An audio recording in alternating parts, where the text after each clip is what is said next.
नमस्कार. आपल्या बाप्पाला सगळ्यात आवडणारा पदार्थ म्हणजे मोदक.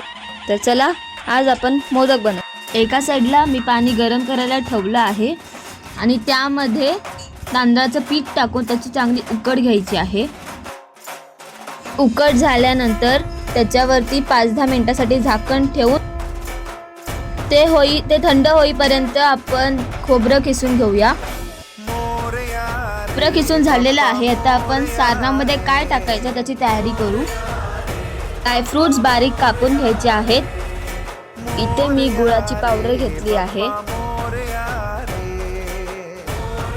एका भांड्यामध्ये 2 चमचे तूप टाकायचं आहे. मग त्यात आपण खवलेलं खोबरं ते नीट हलवून घेऊया.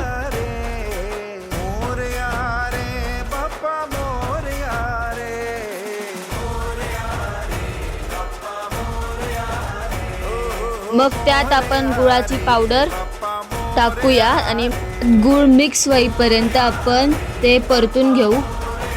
मग आपण त्यात तुमच्यानुसार ड्रायफ्रूट्स आणि विलायची पावडर टाकूया. ते मिक्स होईपर्यंत आपण परतून घ्या.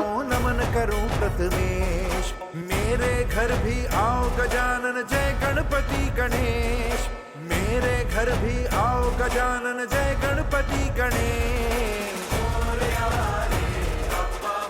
त्यानंतर आपण जे पीठ उकडलेलं ते थंड झाल्यावर त्याला चांगल्या प्रकारे तळून घेऊया आणि मग 5-10 मिनिटांसाठी बाजूला ठेवून द्या. आणि मग आता आपण आपले मोदक बनवायला चालू करूया. पण तांदळाच्या पिठाचा गोळा घेऊया. आपल्या बोटांच्या साहाय्याने त्याला वाटीचा आकार देऊया.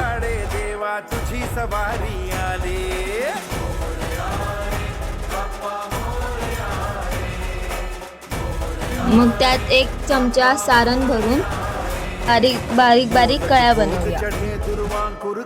तुम्हारी सेवा मोदक भोग चढ़े दुर्वांकुर करूं तुम्हारी सेवा.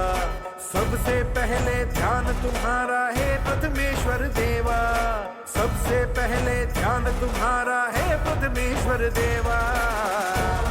हा बघा आपला किती सुंदर मोदक झालेला आहे. असेच आपण मोदक बनवून घेऊया. आता आपले मोदक बनवून झालेले आहेत. आपण त्याला उकडण्यासाठी एका चाळणमध्ये ठेवून घेऊया. शुभ आरंभ हो तेरे नाम से सारे कष्ट मिटाओ. शुभ आरंभ हो तेरे नाम से सारे कष्ट मिटाओ. आपण त्याला 10 मिनिटांसाठी उकडण्यासाठी ठेवून देऊया.